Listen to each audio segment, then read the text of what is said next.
everybody? It's me, Sean Bischoff, the General Manager for Triumph, and this is episode 7 of Together. For those of you that are avid viewers of the podcast, you'll notice I have a brand new chair.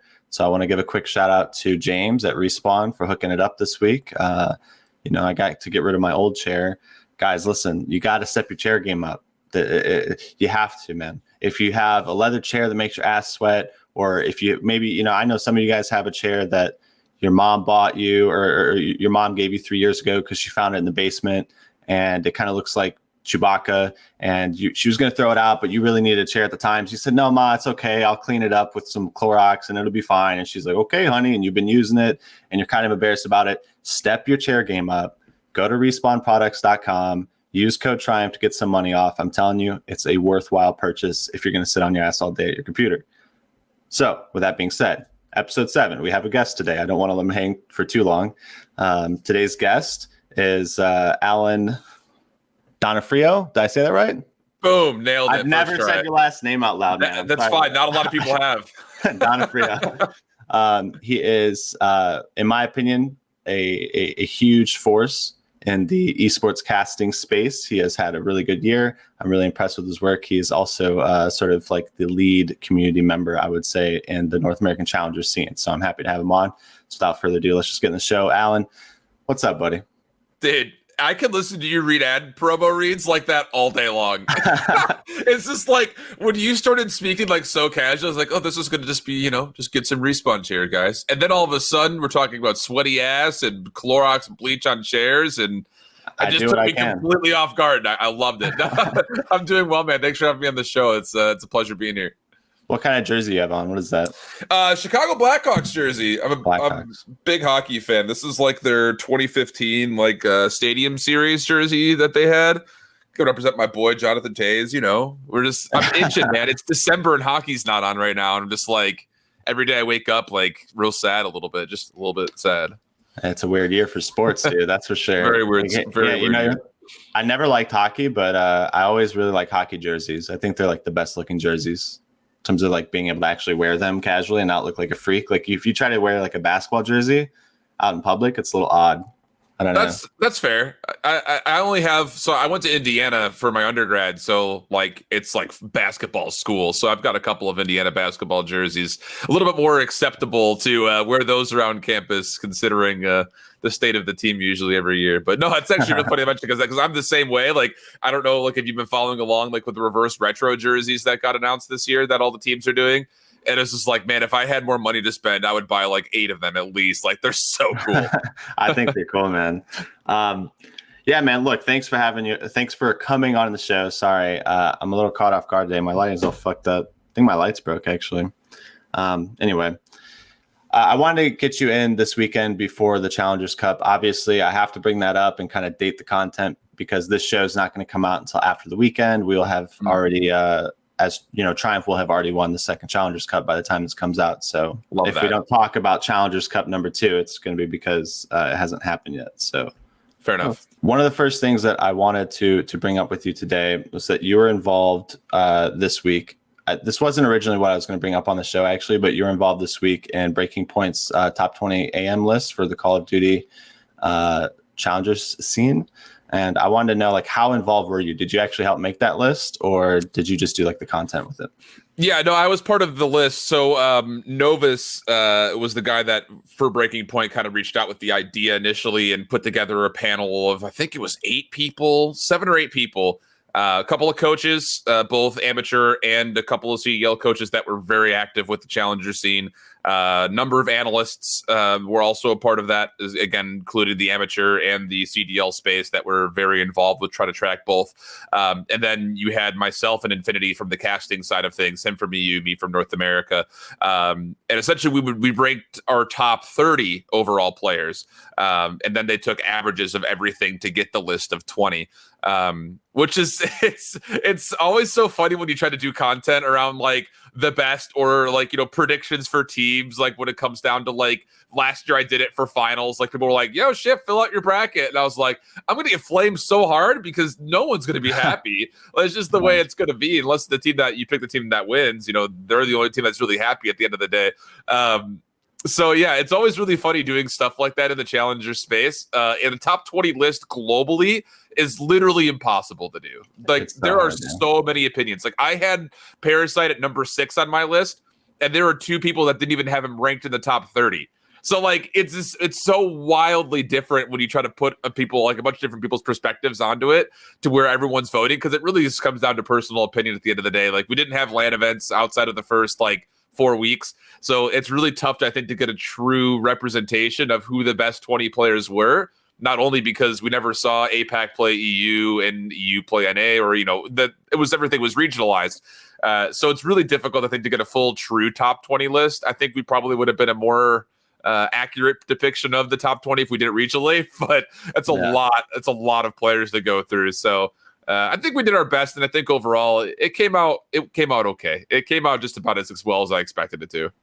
Yeah, well, I think the content was good. I think it was like a good thing to do. It brings eyes to the community and to these players regardless. And like you said, the problem with these lists is that they're impossible to make, like especially cross region. I mean, it's hard enough if you try to rank the top 20 players within a region. For sure. Even when everyone's competing against each other, because there's so many intangibles that are going on within each team, and like there's some things that players bring to the table that aren't even quantifiable, that are hard to measure. So of course, everyone's top 10 lists are always going to be like somebody's going to not be happy with it, dude.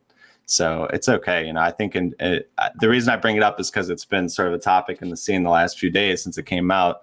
Some people obviously feeling disrespected, people on the list feeling very happy, that's actually surprising that somebody that wrote the list said Parasite wasn't in the top 30. That's a little odd, considering he was like the top player last year in NA. Top average placement. He played with, I won't say the most amount of teams with success, but he's darn close to playing on the most variety-wise, the most amount of teams irregularly from week to week. And then he also started the game off as a main M4, picked up the MP5, went back to the M4 to flex, and then finished the year with the Ram 7. He was by far he was the most flexible player in Challengers last year, and I couldn't be told otherwise. The only other consideration would be maybe Maple or Insight, because they had a role swap when they were just after North America, when they were here for Dallas, Chicago home series, that 16 days that they were here.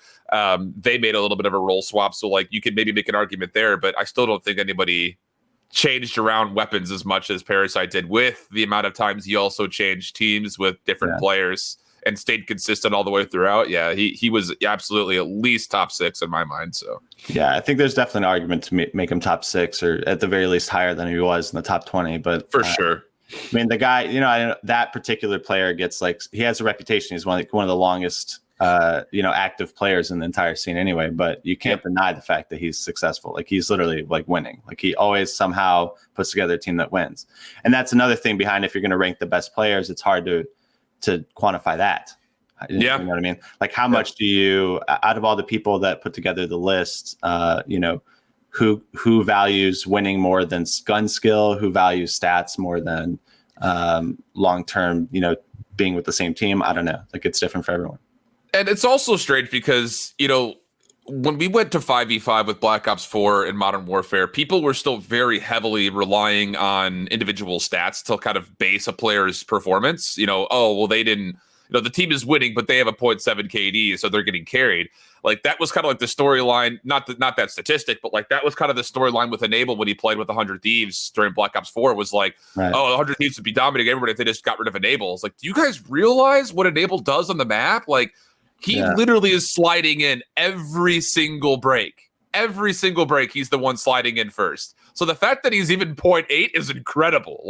He's just doing so many things for the team that people don't recognize. But the interesting thing about that is, now that we're going back to 4v4, the individual KD, I think, will start to pay more dividends towards high KD equals high win percentage. I think you're going to see that be more correlated because you don't have that extra player on the map. So getting those 2 kills is actually so much more important. Going into a 4v2 compared to a 5v3 is so wildly different when it comes to what you can do on the map with those numbers. So yeah, I think that KD is going to be a lot more indicative of who is successful this next year.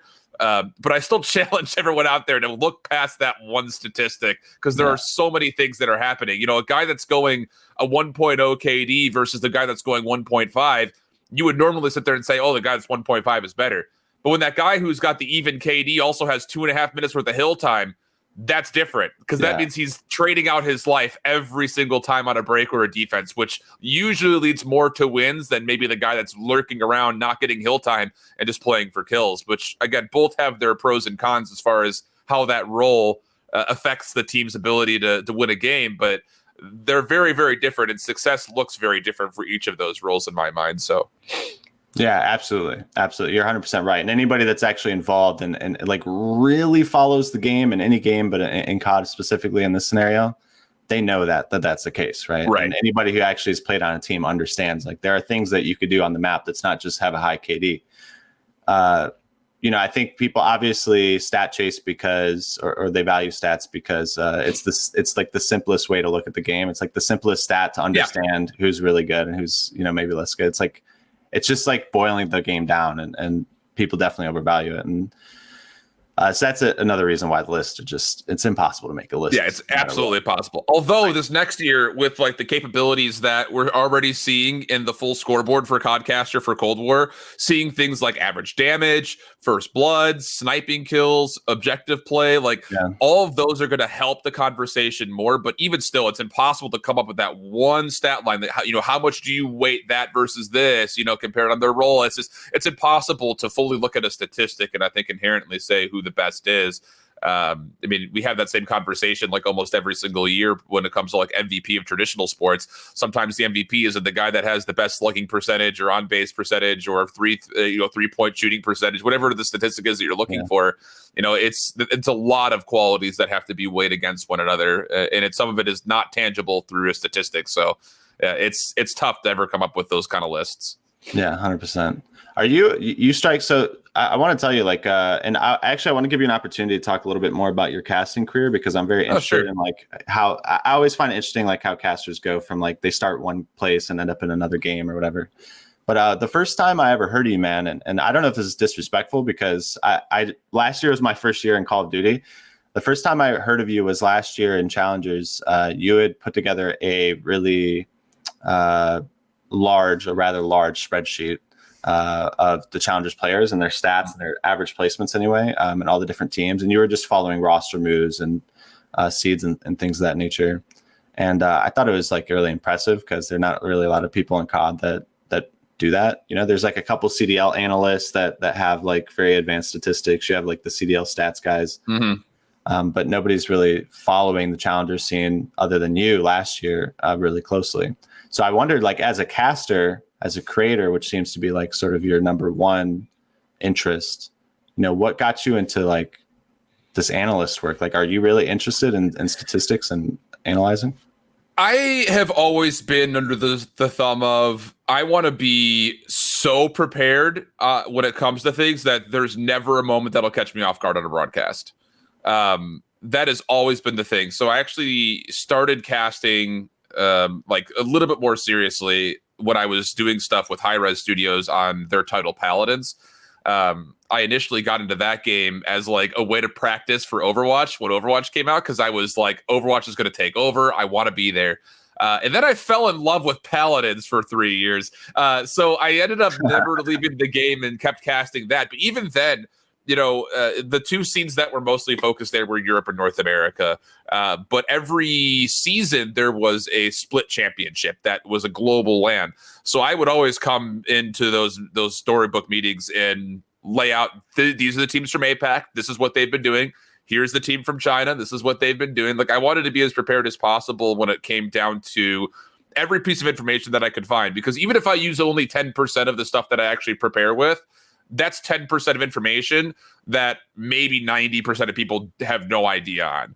So it's that little bit of clover of insight that a lot of people might be missing on and could bring a lot of value to the broadcast. So even though traditionally I consider myself more of a host, lead, play-by-play style commentator, I want to make sure that I can look at that spreadsheet, for instance, that you're talking about, at any individual player, if they start to have an incredible game, and be able to tell their story. And that could be things by, you know, hey, this guy didn't play Black Ops 4 last year. They're coming into Modern Warfare fresh. They started the year top 64 at Minnesota, and now here they are with these group of guys, and they're in the top 4 potentially in a grand finals. Like, that's a storyline that people can look at and immediately find value off of to that person individually. So even though the spreadsheet has 90% more information, you know, I've got it down to the point where I'm tracking every player that finishes top 32, who they played with week after week. I could go that in depth if I needed to, but if I could just look at one thing specifically, take that immediately away, that's a storyline that wasn't there before. So with the challenger scene, you know, I immediately saw that there was not a lot of in-depth coverage on the scene, period. That was when I initially made the swap to go into Call of Duty. I was like, there's like nobody casting the amateur scene and nobody really following it whatsoever. This is an opportunity, you know, to get my name into the mix and kind of build up some reputation with a player base. And that was 100% my goal when I initially started doing content creation during the beginning of Black Ops 4, was to kind of use that as a stepping stone into what is going to be a broadcasting career in my mind. So yeah, I do love the analytical side of things. You know, I spent a lot of time with videos and live streams breaking down plays and learning the games and learning the ins and outs of how certain teams like to play. And that's something that traditionally an analyst or a color commentator would be focused on. But again, if I could find that one little storyline, that is something that I could sell. You know, one of the things that I did at the end of last year was this playbook series where before the day's games for the CDL, I would go through and pick one map from one team that they had played a couple of weeks ago and look at that and try to find, all right, guys, here are the things that we're noticing from this 2 weeks ago when New York played Chicago. Look out to see if they'll do that again. And that was one episode where like Zuma on Ramaza hit this route from the favored side of the map, hit a route top side of Cafe and flanked behind the play at Rug. And I was like, watch to see if he'll do that again today. Opening break, did that. And because people in my DMs were like, dude, you're nuts. And I was like, you just got to open your eyes and pay attention. And that's something that I feel like as a commentator, I like to bring to the broadcast. Like, hey, audience, I'm breaking that fourth wall.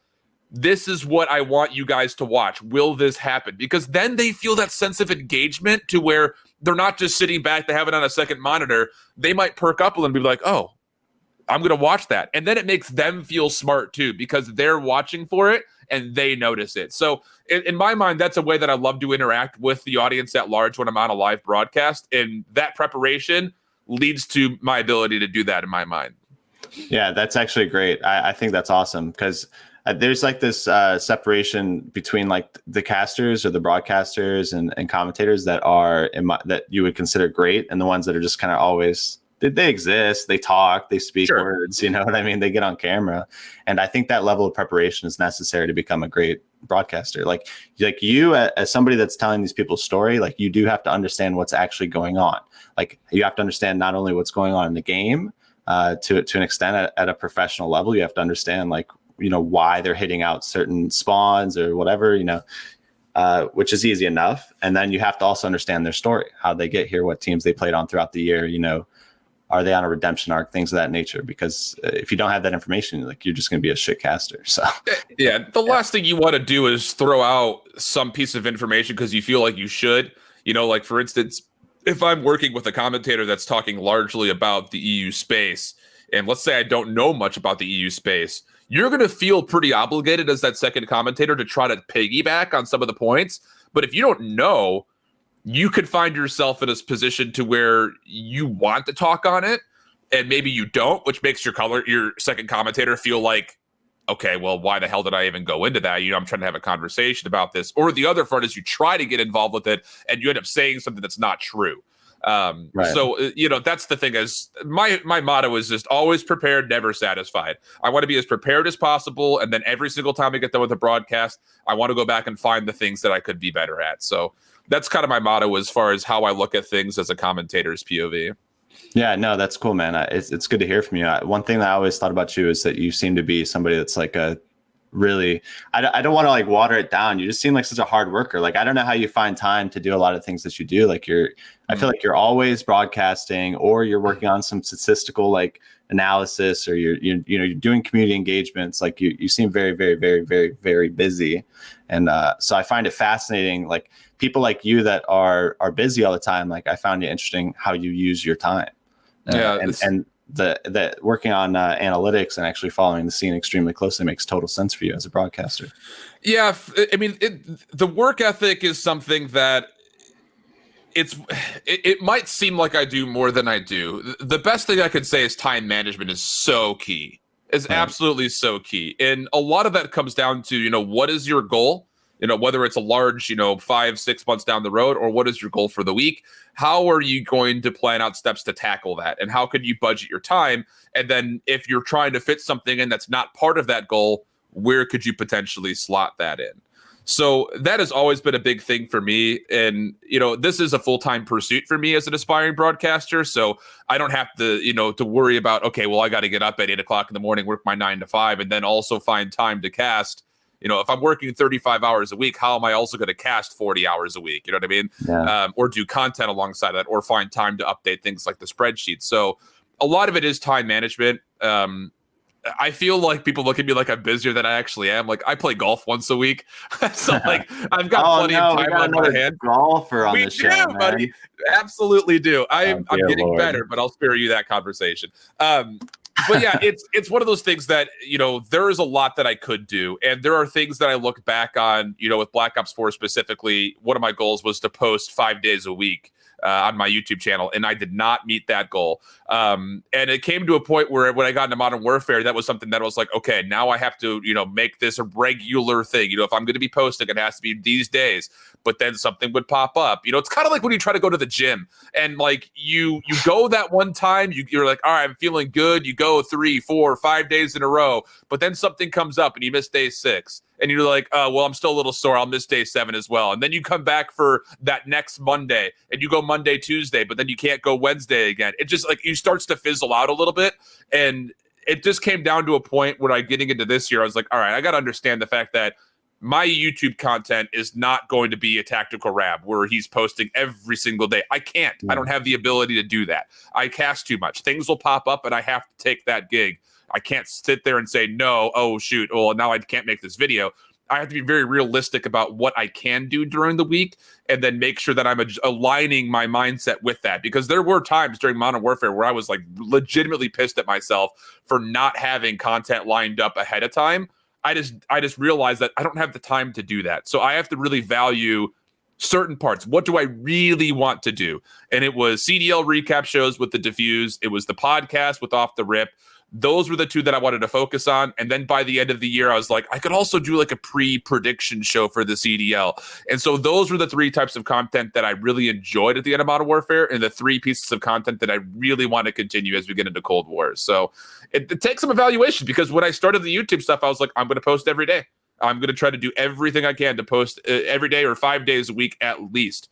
And that goal was quickly realized that it would not be successful. So I kind of had to adjust. And I think that it's okay to take losses like that if you're someone who's out there kind of grinding and trying to get into either this space or something similar with your life goals. It's okay to reassess and pull something back so that way you can be as successful as possible at large, not just in one specific kind of venue. Yeah, I agree with you. Time management is key for sure. And I think for people, like I've probably failed a million times as well. Like there's a lot of times where I said like, oh, I'm going to stream regularly or, create this certain piece of content regularly. And so I'm too busy. And sometimes you fail, sometimes you succeed, and you just have to keep busy and figure out how to use your time better over and over.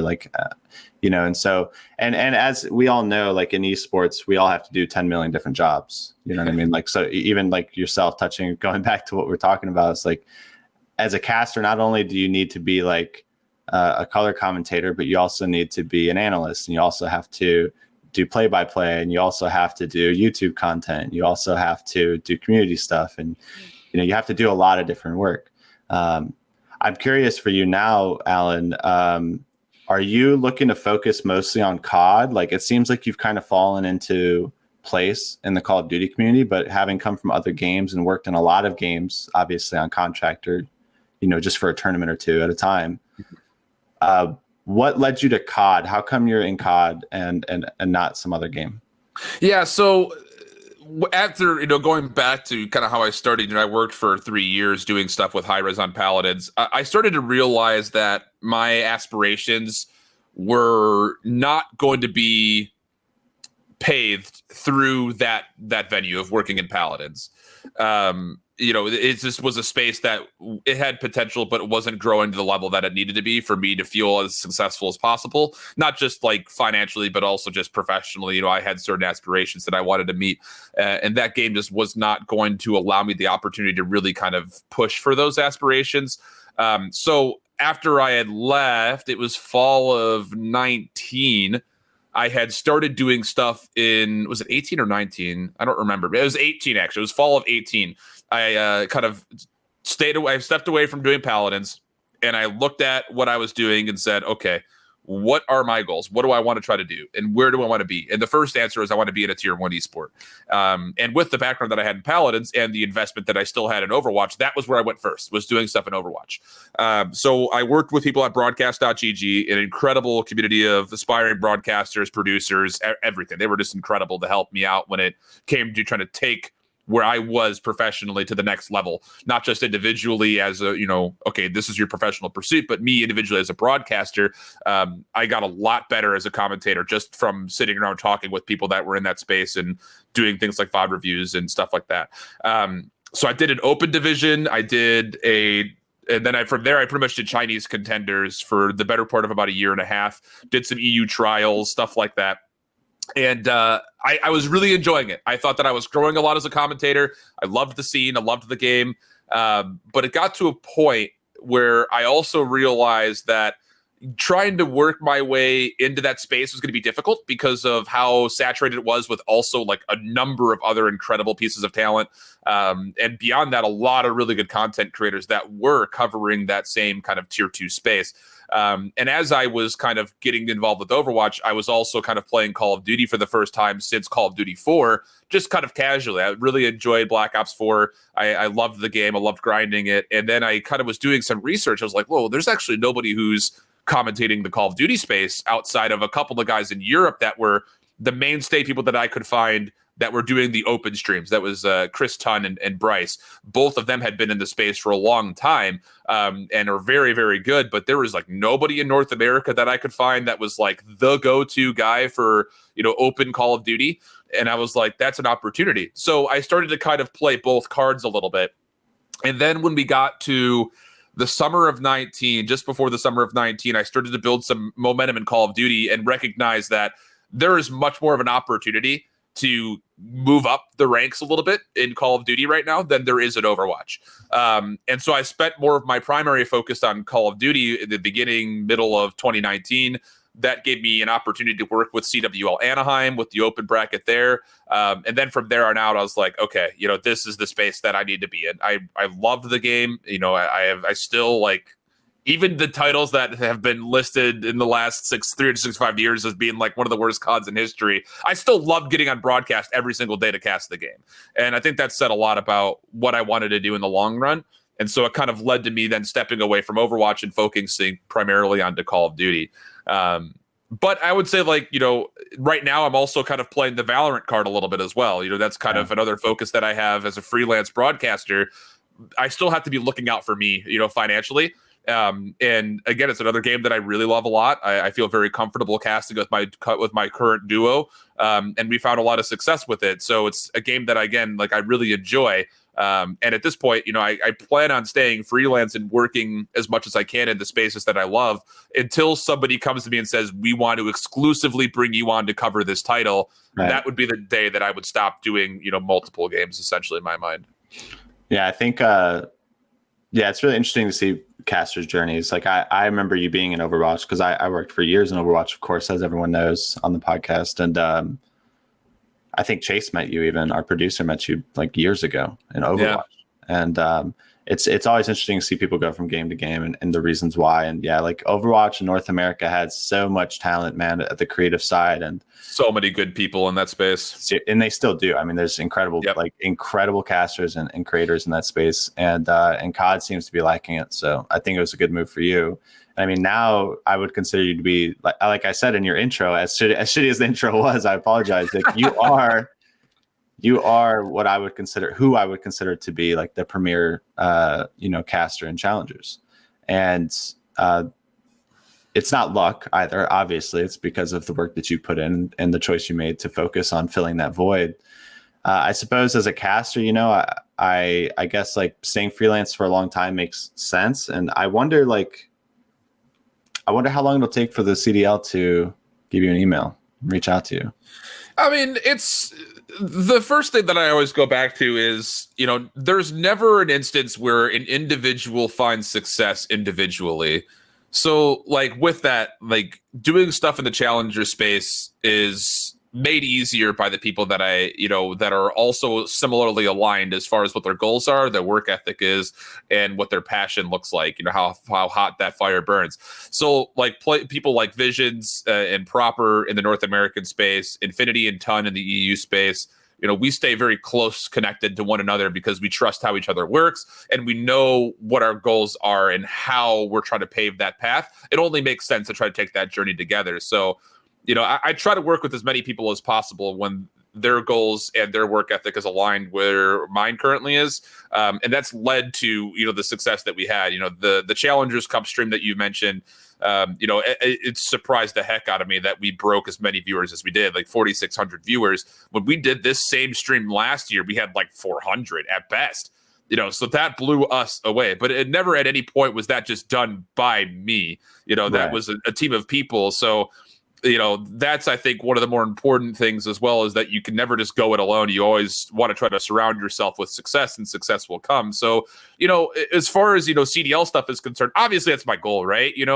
It'd be a folly to sit there and say that, Shift is just happy doing challengers. No, my aspirations is, I want to eventually win an esports award. And, I want to try to be surrounded again by the best people. And in my mind, that's people like Merc, Maven, Miles, Chance, the entire CDL team from start to finish. And that doesn't even include people like Nameless and Lottie and Study Lando. Like, all those guys are insane. They're so talented. And so, like, obviously that's a goal. So, like, with that in mind, professionally, I'm looking at this year as far as what goals do I have to try to, again, further myself to being in that position. And one of the things that I always come away with is the fact that I want to try to be undeniable to the CDL, where if they do have a space open, it's a no-brainer to go to me. So what does that look like? Because at no point can I sit there and be like, oh, I'm expecting the CDL to contact me this year because I've done this much amount of work in the last 2 years. That's never really been the way that I looked at it. I've always looked at how can I potentially be in a position to where someone from Activision Blizzard would reach out and be like, we want Shift to be a part of the broadcast. And in my mind, right now I want to be the face and the trusted voice behind challengers in the Cold War season. So that leads to me doing content alongside Breaking Point, like the top 20. It also leads to why we're doing the community streams when there's no official broadcast at this current moment. That's part of it for sure. But the other side of it is, there is a true and genuine love for the players that are going through it and the want for them to be successful as well. And with that, there needs to be some sort of exposure being put onto it. And so doing things like the Community Cup streams and doing things like the Top 20 broadcast, as good as it may be for me professionally, I would say what outweighs that aspiration and that kind of factor of why I do that content is still the prevalency of the fact that I want these players to succeed as well. And I want to bring that opportunity for the players to be seen. So that outweighs any professional endeavor that I think I currently have. And with that, again, the players, I think, see that. And I think they're really happy to have me kind of alongside them in their passenger seat during their journey. And it's one of those things that it's not just casters and producers that are bonding together to move ourselves forward. It's an entire player base. So that's kind of the way that I've always looked at it and why I do the things that I try to do when it comes to spearheading projects like that. Yeah, no, I respect that. And I didn't mean to come off wrong when I was saying like no, not at all. It's just one of those things that I got to give love to the people that are also helping me out a lot. So I have huge respect for that, man. Obviously, it's not just you. There's a lot of other great people in the scene that are helping you on the journey, and everyone's got to do it together. Like, that's the whole point. This podcast called Together. The whole point of even bringing you on the show is to talk about how how we can move forward together in the industry, specifically in Call of Duty, whatever you're doing. It's like, it's a team effort. You know what I mean? As cheesy as that sounds. The reason I brought up, like, in my opinion, like, I hope that the CDL brings you on, or other community casters that are doing good work on, because I've seen Activision Blizzard not do that in the past with the Overwatch League. And so one thing that I'm really hopeful for with this burst of interest in the challenger scene and the content that you and other people are making, I'm hopeful that the CDL takes notice and the people there figure out ways to work with you and other people that are making great content around you, and bring them up to the league. Like, actually, like, bring people from the COD scene that are putting in a lot of work to represent Call of Duty and bring them up into the league, to the professional level, before, you know, Valorant takes off with a franchise league in a year or two. Right. You know what I mean? Like, that's my hope, because I could see, like, you know, right now you're digging COD, but maybe Valorant is like, hey, here's this contract to come work with our franchise league in 2022, and it's going to be 6 figures, and,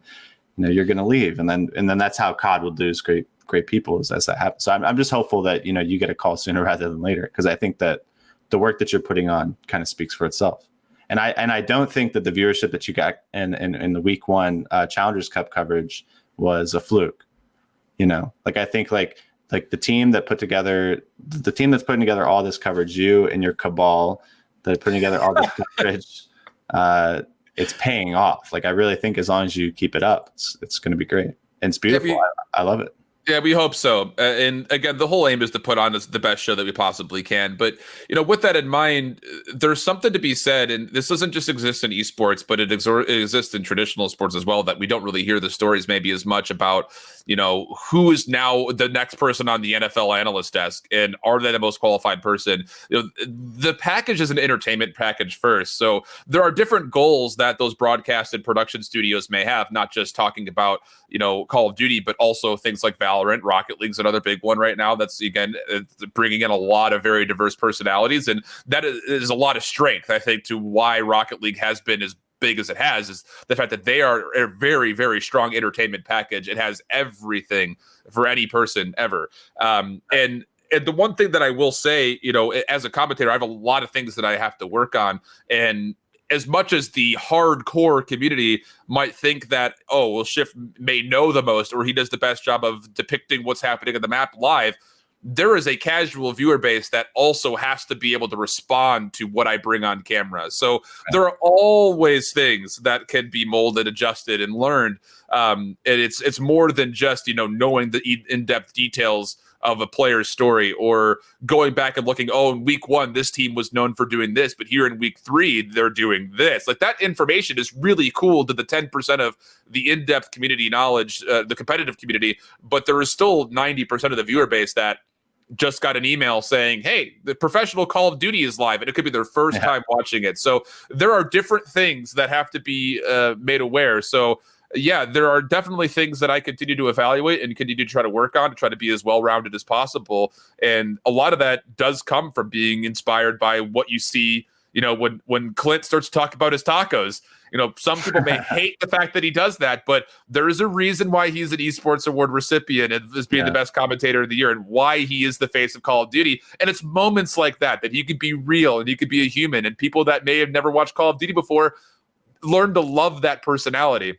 So there are strengths that you could pull from everywhere, and I will say flat out that the things that I consider to be my strengths, you know, can sometimes also could be seen as a weakness when it comes to trying to put on, you know, an entertainment side of a broadcast. So there are a lot of things to be worked on, and, you know, as much as I hear a lot that people think that I'm CDL worthy, in my mind, there's still so much that I would have to do to be considered an equal to any of the people that were on broadcast last year. So that's just another way to kind of keep that passion growing, and, you know, kind of keep that work ethic up, is comparing yourself to people that are technically still above you, and that are, again, huge mentors to me personally as an aspiring commentator. So yeah, no, I hear you, man. Look, you're a humble man. You know, there's a saying that I read many years ago, maybe 10 years ago. You know, I'm getting up there in age now, Alan, of course, and it sticks with me to this day. It's something that, like, I think you can respect, and you probably live. It's a phrase that informs my life. and you probably feel the same way. It's that life is practice. Oh, for sure. That's it. Like, you never stop practicing. Nope. You always have to be improving yourself and perfecting what you do. And you're never going to be perfect. And so, always be learning. Life is practice. That's like, that's the way you have to look at it if you want to get the big CDL job. So I respect that, man. Yep. Other than CDL, I want to talk to you. I saw you talking about Call of Duty, Collegiate Call of Duty, and I want to get your opinion on Collegiate. And I had Justin Hughes on the podcast last week, and we talked briefly about the Overwatch League, because he is the assistant general manager for the Vancouver Titans. And, he didn't really seem to have a strong opinion on the role in collegiate esports in the future of our industry. And I was wondering, because you actually worked in collegiate esports on and off, what your opinion is. Like, what's your history with collegiate esports anyway? Actually, so the College COD guys, the CCL, Collegiate Call of Duty League, they were the first ones that I really worked solidly along with when I was trying to get my way into COD through Black Ops 4. I had done a couple of small online tournament organizers, a couple of tournaments for them, but I saw what the guys at the CCL were doing when it came to the level of investment they were put on a good broadcast, and the broadcast package looked great. The fact that they were representing not only themselves, but these schools at a very high level, and what they were trying to provide for students was incredible. I actually have a background. So I went to school at Indiana in the pursuit of getting into secondary education, social studies. So teaching was very much so a part of my background when I was going through my studies. And something that I still very much so value is the development and growth of individual students along their way to pursue larger goals than just what academia brings. And obviously things like collegiate esports falls right in line with that. So yeah, I've been working with them since right around the beginning of Black Ops 4. And every year I just get blown away by the amount of support they get, how quickly it's grown, and how they've been able to handle that rapid growth. I mean, their season 0, their test season, was 16 teams kind of, and that wasn't even just specifically from like, oh, these guys are all from the same school. Like, no, like this is a team that's mostly from Florida. They're now known as CCL Blue or whatever. Like, then we got into season 1, 32 teams. All of them had specific collegiate affiliation with either colleges, universities, community colleges, whatever. And then last year during Modern Warfare, we had 80 teams sign up, with 4 different regions put into play. And then this next year, we're already at 40 registrations, and we're not even a week into registrations yet. So we're looking close to potentially being at around 150 teams or so is kind of where we're ballparking. That growth is incredible. And I think it says a lot about what collegiate esports can provide. The CRL, Collegiate Rocket League, I think is probably the highest example as far as having this very successful collegiate scene existing alongside their traditional competitive space. But with that, the importance to that statement is the fact that it exists alongside, not with or in. That's the big difference. At no point can I think we ever expect to see collegiate esports be part of the ladder as far as how you go from an amateur to a pro like you do in traditional sports. But allowing an opportunity for students to also pursue competitive aspirations, I think is very important. And especially if it's in affiliation and alongside with how the competitive scene works. And I think that's most represented by things like the CRL, that Akron team, which is so incredible for so many years. They played together for, I think, like 3 of the 4 years they were all in college together. Now some of them are picked up into the RLCS. Like, that says a lot about how that development can lead towards success without necessarily being merited that you have to. You have to go through that collegiate space. It's just another way you can pave that route, I think, potentially. So, yeah, I think collegiate esports is important. I think being able to support not just the goals of current academia for students, but also pursuits beyond, I think is really, really powerful. For the CCL specifically, that doesn't even include the players. It includes people that have volunteered their time with staff that are now working with TESPA and are working with, like, one of the guys is now the esports director for Akron. Like the growth that we've seen just out of people that have worked with our staff is also pretty incredible. So it allows an opportunity, and it's one that I think should be valued at a very high level from especially the publishers, because that only leads to more success overall for the cumulative side of the competitive scene in my mind. Yeah. No, I think that's actually a really great take, man. Do you plan on continuing to work with the COD guys? Or Absolutely. Collegiate guys? Yeah, as much as I possibly can, for sure. They're a great group of people, and I wouldn't have it any other way. Yeah, I think it's interesting because, I used to work closely with a lot of players that played for programs in Overwatch and Maryville, as well as Harrisburg, which I'm sure you're familiar with, their own respective collegiate program. And so now every game that I work in, I'm always looking at the collegiate programs. Like there's really no CSGO programs, but there's like COD, Rocket League, Overwatch. And I actually agree with you. You're actually the first person who's ever given me that take about how you don't think that, the collegiate scene or the collegiate ladder necessarily directly work alongside the professional ladder. And really, they're going to be operating separately. And I agree with you. Right. Like, I don't think there's any way that as we build our industry that collegiate programs can really directly tie into the professional scene, because there's a scouting issue, in my opinion, of like, you can't really scout from, if you're running a professional team, you can't really scout from collegiate because the level of competition is not ever going to be as high as it is, outside of collegiate. And also there's an age problem because you don't want to sign someone with their, yeah. Oh yeah. Do you agree? Yeah. You can't sign somebody. You can't wait to sign someone until they're 22. It's like, in esports, like you need to be following the teen. You need to be following high school esports. Really, is what you need to be following, figuring out, when you guys turn 18. But it's like a totally different landscape now in esports than it is in traditional sports. It's one of those things that I think has to be figured out among a million things that we're still trying to figure out in the scene. And I think a lot of that is, again, like you mentioned, 18 is the age of entry for just about everything, right, in the world. But with esports, it's one of those things that, like, you either have it or you don't. We saw stories like that with Sinatra. We saw stories like that with Simp. They turn 18, immediately high-level pro caliber player. And the difference between that and traditional sports is you don't have to wait for your body to develop and grow and get stronger to where you can compete up against a guy who's 24, 300 pounds and runs a 5 flat 40. You know what I mean? Yeah. Like, you don't have to worry about that. If you've got insane inhuman reactions, you're going to have that.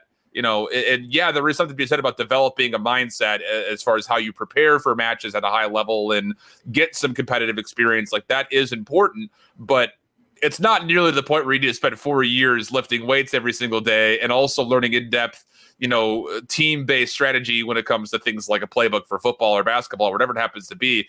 Individually, you can still have a major impact when it comes to esports. So that's one of the biggest reasons, like you mentioned, like, imagine a world where Simp wasn't going to be eligible to play in the CDL because he has to go to college right now. Yeah. Like, you got to wait till he's 21, 22 for him to play. Like, that's not feasible to think about. Yeah, and that's why I think, it's like, I actually never thought about the physical aspect of it, because I guess that makes a lot of sense. Like, really, traditional sports in collegiate, it's like you're basically just trying to become a small boy into like a large man. You're like, it's almost like 4 years of working out until you can, play with the big guys. I guess that's not a factor at all in esports. And also, if you're going to have a tier 2 sort of feeder system into a professional level, because you're really just waiting for the people that have it to turn 18, it has to be the feeder system, if at all, is going to have a lot of teenagers in it, 17, 16-year-olds. And I don't even think that it'll ever be necessarily high school. I was just kind of joking about high school level age, but that's the right age, I think, for a lot. I mean, again, Simp was one of those guys that he was playing alongside pro players at locals when he was 15. And everyone imagine like LeBron James trying to play basketball with the NBA players when he's 15. Like, that's just, that comparison is so wildly different. Like, yeah, he joins the league at 18, so there's an argument to be made there, I think, for that example. But still, I mean, you can't expect a 15-year-old kid to be competing at the highest level in traditional sports, to where that is something that has happened in esports specifically, just because of how those spaces work in terms of what it means to be, the top at the competition. It's not a physical stature thing. If you've got, I mean, same thing with this kid from FaZe, 6 years old. He's incredible. And, it's just, I mean, that doesn't happen in any other world where it comes to competitive sports. So, and the age indifference, I guess, makes a very complicated problem in esports in general. It's like there's like a lot of implications of like working with or signing people that are under 18, and it makes traversing our scene a lot. Like, if you want to have the best players, you have to. There's different rules. Like, when you have teenagers, there's different rules. Like, when I worked in Overwatch, of course, actually, This is from Overwatch Gauntlet last year. We had players that were 15, 16, 17 going to South Korea from, it's like you have to get permission from their parents. You have to fly their parents out. It's like they're not adults. They can't make their own decisions. So it's interesting because in traditional sports, it's not a problem. But then at the same time with collegiate, I still think it's extremely valuable. Like I still think that the whole purpose of collegiate sports programs originally were not necessarily to feed into professional leagues, but it was more so to allow people that had skills to be able to go to school. Right. So like if you're an athlete, if you're an exceptional athlete, the whole purpose of having a collegiate basketball program is like, OK, maybe you can't test into our school, but we think you're very skilled. So what we're going to do is we're going to give you a scholarship to come here and learn because we want you to learn because you deserve to learn because you're a very talented person. Obviously, it's the same thing with esports. I still think that it should be a route to get an education if you want to use your skills to get an education. But I don't necessarily think it's going to feed into the professional side of things necessarily. Yeah. And, maybe there's something to be said that you could pull like the Kentucky side of things with their basketball team, that they're just going to pull somebody in, have them play for a year, and then they go pro. Like there's potential for stuff like that. Again, being at a school like IU, Cody Zeller was that, him and all of his brothers went to different major prestigious basketball schools. They stayed for 2.5 years. They took summer classes. They got their degrees. Then they went pro. They could have gone pro, won and out. But, there is an opportunity, I think, to still be said that, if the collegiate space does get good investment, that, you can come here, you can spend your 2.5 years, get your degree, still pursue your competitive, aspirations, and then go pro. There is still that opportunity, I think, and that's something that we can always hope for as the scene continues to get more love, investment, and of course, more attention. But it's not something that at this current juncture we can look at and say that that is a expectation. It's more of a desire, more than it is something that we're going to expect to see happen. Because again, there's nothing to sit there and say that a player cannot be competitive in a semi-pro or professional scene while still maintaining an education. With the CCL specifically, we had some of the top players and challengers are also playing in the CCL. So it's not to sit there and say that they can't balance both already between school and their competitive desires. It's just one of those things that, we hope that the collegiate space will again work alongside that competitive ladder to give people an opportunity to kind of explore those opportunities more than anything else.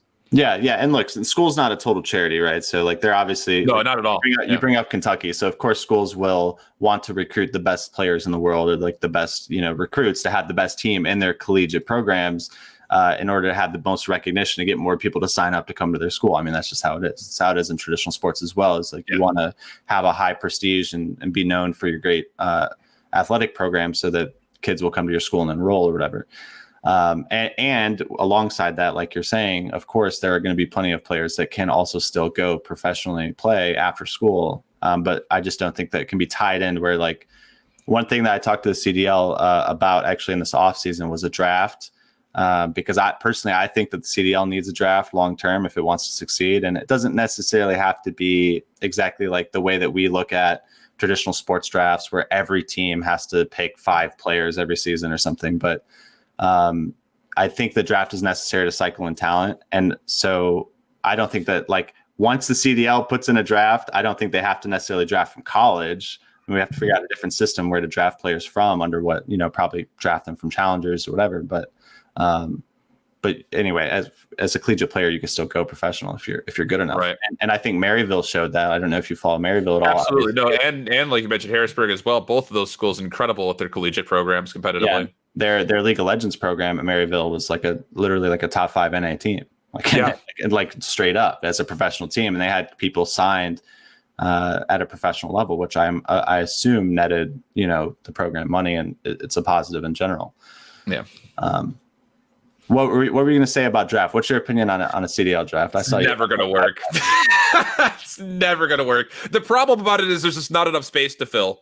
If you have a draft every single year, unless there is a healthy enough ecosystem to where it can serve like baseball would, where you have divisions of a farm league below it that you can essentially draft a player to have on.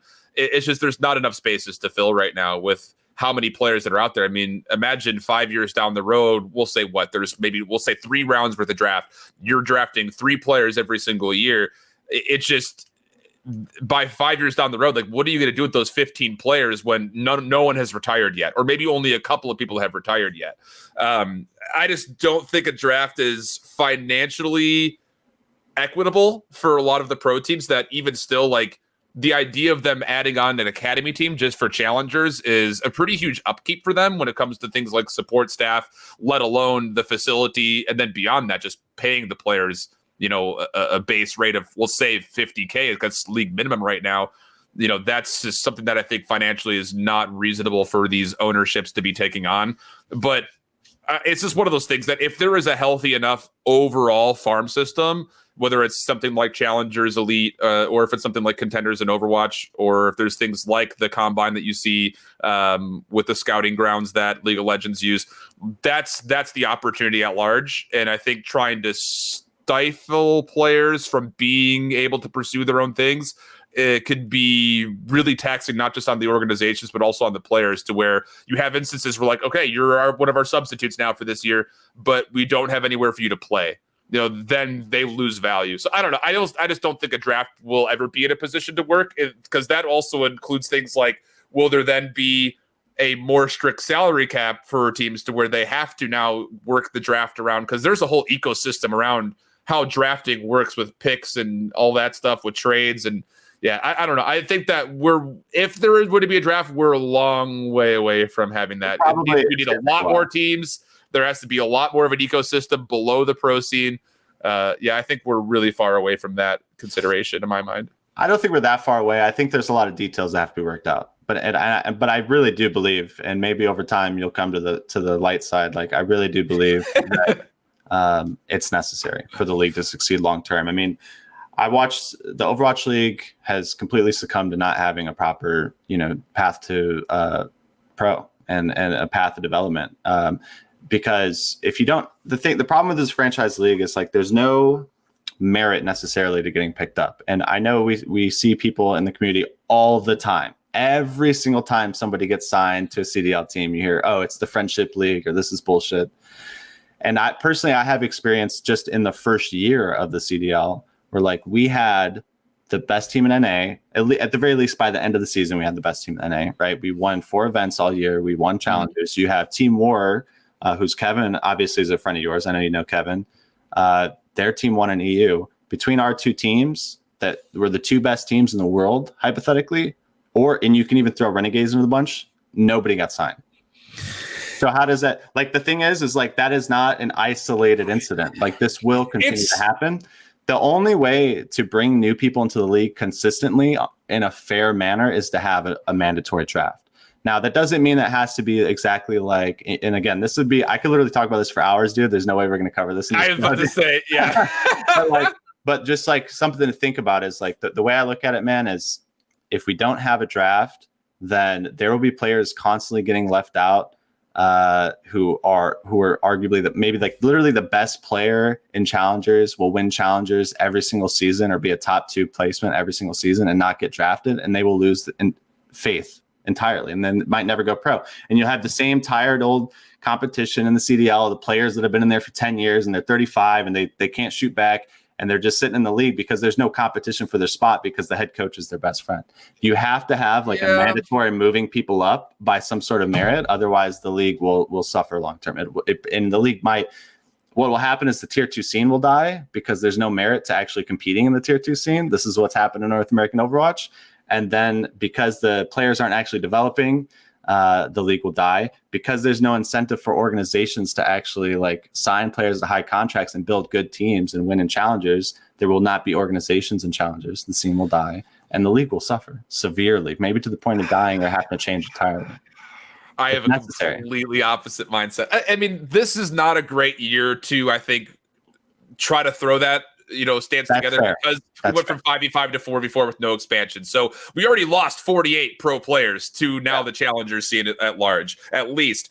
Or 24. So closer to 30 players, I think, overall from the pro scene. But it's even one of the things, like, even if we were to add expansions, just instituting a draft wouldn't be enough because you have to essentially do like what the Vegas Golden Knights do. When you add an expansion into a traditional sports franchise, they get the ability to pull players that would be not franchise listed players, right? Like, that's the only way that those exist. And That's a difficulty, I think, in its own right, as far as how do you start to populate that roster, which again is only 4, we'll say 5 with the substitute players large, when there are already 12 teams. That's a difficulty. But I think also beyond that, you're looking at a system to where, a draft would mean that everyone's giving away something. And to, I think, the point of the Friendship League, I think there are some teams that are in that mindset, but then there are others that aren't. And I think that's just an organizational thing.